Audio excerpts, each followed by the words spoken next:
It's inevitable. You're going to give a presentation. So watch closely so you know how to deliver a great presentation.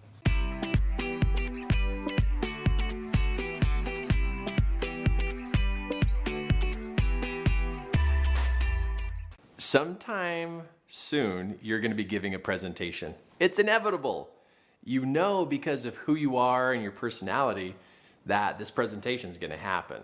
And so I'm going to share with you some tips that are going to make a great difference for you and a great improvement on your presentation that you're going to do. So first off, you got to really just fall in love with the people. You know, giving presentations is that public, conversation and being afraid of the public. Forget all that stuff. If you can fall in love with talking to one person, you can talk to a large group. It really is. It's really a one-on-one conversation. And calm your mind down. You can't make everybody happy out there in that audience. You really can't. So what you do is you imagine yourself giving advice to one good friend in the audience. That's all you got to think about is you're sharing your advice with one good friend. And if you can imagine that one good friend is really listening to you, you will pour out your passion on those people in your presentation. So with people, be sure that you have great eye contact. Really look at the individuals in your audience. Don't look over their head. Don't stare at the back wall. Don't, go off in la-la land. You really show a lot of confidence when you give great eye contact. Smile shows you're smart. Smile shows you're smart. So every time you smile and the audience is looking at you, they're like, man, that person's confident. They're smart. They know what they're doing. You could be shaking like crazy on the inside, but if you got a smile on your face, oh my goodness, they think you got it all put together. So big smile, great eye contact.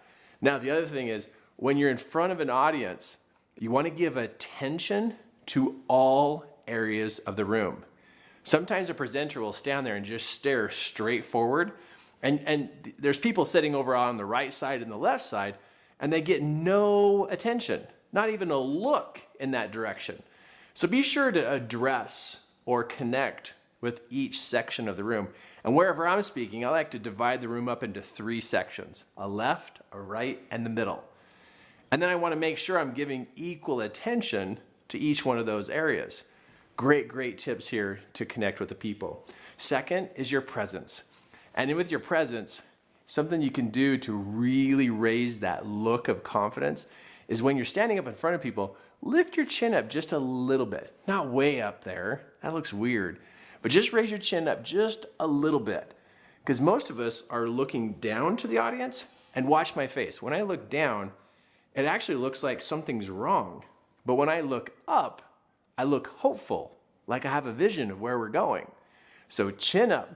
Next thing, hands. Don't put them in your pockets. Don't put them back behind your back. Keep them out here so that people can see your hands. When they can see your hands, they trust you. When they can't see your hands, they don't know what's going on. So allow them to see your hands. Okay, this is super cool. It's called speaking outside the box with your hands. Imagine my shoulders there's a line right here that's shoulder width. Then I got from my neck to my belly button is the top and the bottom of the box. So shoulders, neck, and my belly button. There's this box right here in front of me, like it's a border. You'll notice that new presenters will speak and their hands will be inside this box. But what you do is you move your hands on the outside of this box. By you demonstrating that your hands can move on the outside of this box, you will look larger than life compared to other presenters. You'll look more confident, more sure of yourself compared to the person who keeps their hands inside that box. Okay, projection. It's all about your voice. Do you imagine your voice going out there and literally going into the ears of the people and going into their mind and into their heart? That's a great visualization to help you project your voice. So when you're speaking, you want to have inside your mind that you can see your voice going out amongst the people. And then also, another way to project your voice is to believe that what you have to share has value. If you're worried if it has value, your voice is going to shrink down. It's going to pull in, and it's not going to have the projection power that it really could. And then the last tip with projection is, here's a mindset to have. To have the mindset of, this is what I can do for you. Compared to, does anybody in the room like me? Does anybody like me? I remember watching a YouTube video and a guy talked about this. I wish I could remember his name. Changed my life forever about doing presentations. Because he said there's a difference between people who stand there and go, this is what I can do for you. That's a particular attitude compared to the attitude of, do you like me? Do you like me? Do you like me? And I remember watching this guy on his website, where I was watching a YouTube video from his website, and he was talking about those two different attitudes. And how when you're in the mode of like, do you like me? Do you like me? Your gestures are smaller, your voice is pulled in, and you kind of just look like you're weak. But when you're in the mode of like, this is what I can do for you. This is how I can help you. This is how I can teach you. That demonstrates a lot of confidence. So to help project your voice, think in your mind, what I have to share matters. I'm here to help you. And you see your words literally going out to the people and really going into their mind, and then being really super happy with what you're teaching them. So great insight here about, getting yourself prepared in delivering that presentation. Now, another thing that's going to help you is to follow a type of template or an agenda when giving your presentation. And when I look at templates or agendas, I like to divide it up into 4 simple sections. Now, the template I use, it's got like 27 steps to it. Well, I'm not going to go through all 27 steps right now. That'd just take way too long. But it's very detailed, clear from the beginning, clear to the end of the presentation. Now here, I broke it down into 4 simple areas of a presentation. Of course, the intro, that's how you start and welcome and introduce your topic.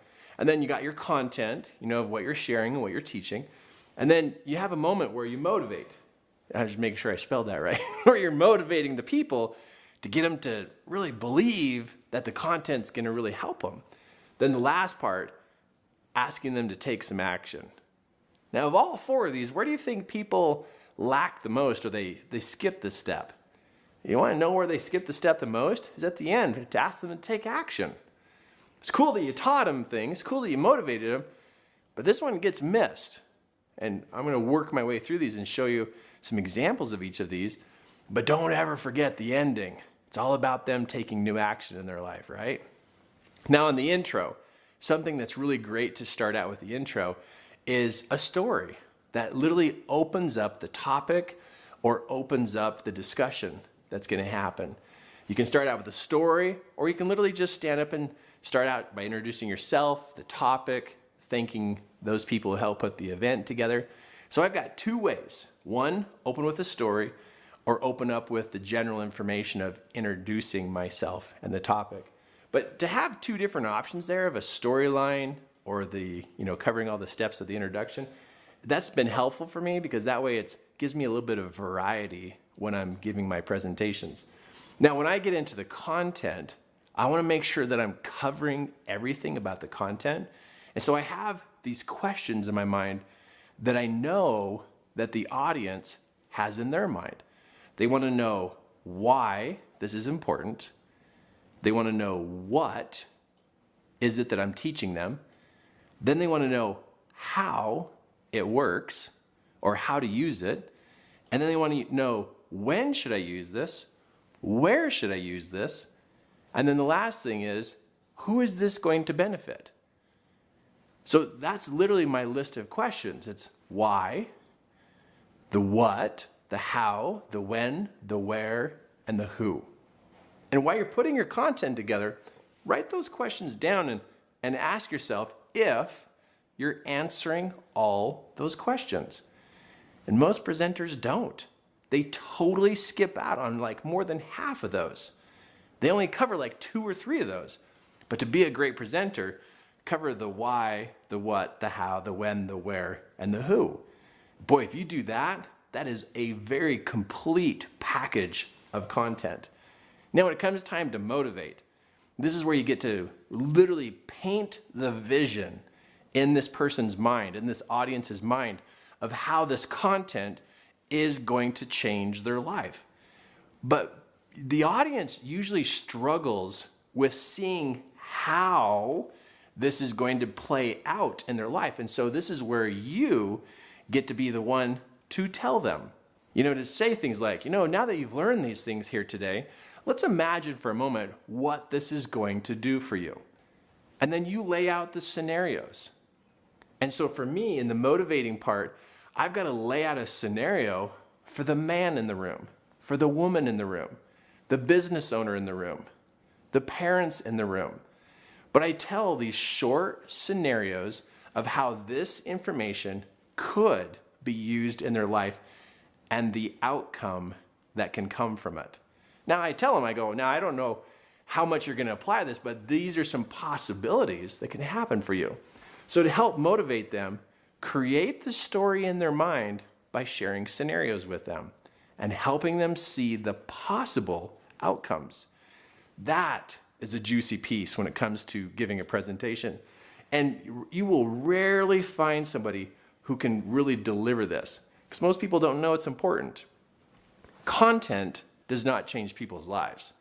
It's how you paint the scenarios for them, show them the possible outcomes, and then point them in the direction of what action steps to take. So now that you've given them the possible outcomes with that motivating kind of sound in your voice and telling the stories for them, now they're in their mind wondering, the audience is wondering in their mind, well, what do I do first? So you answer that question for them. Because every person who's learning something new, they get dazzled by all the content, but they still come down to, well, what do I do first?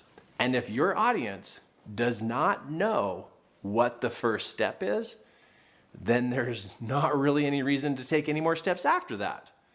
And so I really believe that us as presenters, we got to motivate them by giving them the first step that will be a win within 24 hours.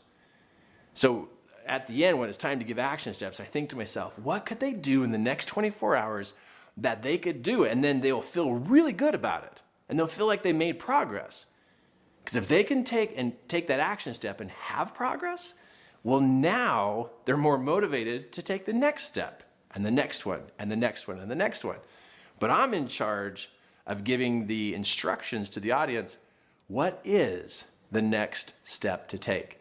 And after the 5,000 presentations that I've done, each time I do this, I will have audience members who will walk up to me, who will just thank me and thank me and thank me. And they'll say, gosh, I was sitting here wondering, what is it I need to do next? And you told me exactly what to do, Kirk. Thank you. This is really going to help me.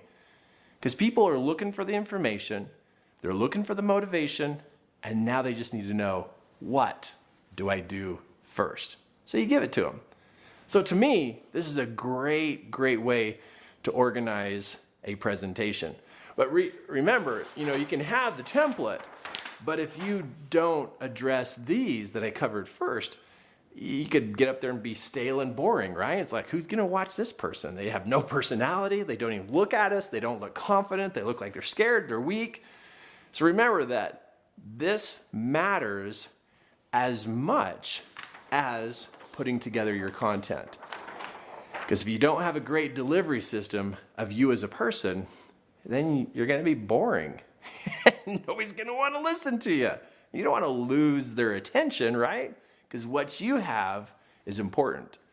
The information you have that is important, and what that information can do for people is really important. So this is what I want you to do. I think it would be super important for you to practice 1 or 2 or 3 of these here within the next 24 hours.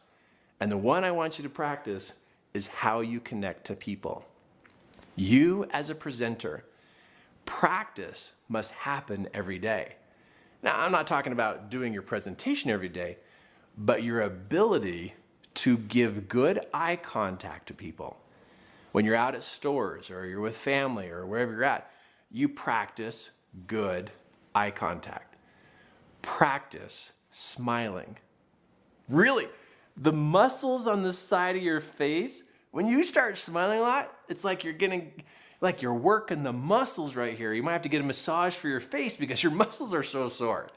But eye contact, smiling at people, and literally imagining what you say going in the ears of the people, going into their mind and into their heart. If you start practicing that today with eye contact and smiling, let's just go with those two things, two simple things. Eye contact and smiling. You're going to build your confidence as a presenter. Then whatever content you teach is going to come across great. But a presenter who doesn't smile and does not have good eye contact, are they really enjoying what they do? Do they really know what they're doing? So that's a great place for you to start. Eye contact and smiling. And then just nail that presentation. Just nail the presentation and have a blast presenting. Because I think teaching is an absolute joy. What a privilege. What an honor to share something that you know and that you love with other people. Okay, remember, practice means smiling at the people, great eye contact, because you are going to change a lot of people's lives. Hey, and I want to help you change people's lives. Subscribe to this channel and keep getting great content every single day.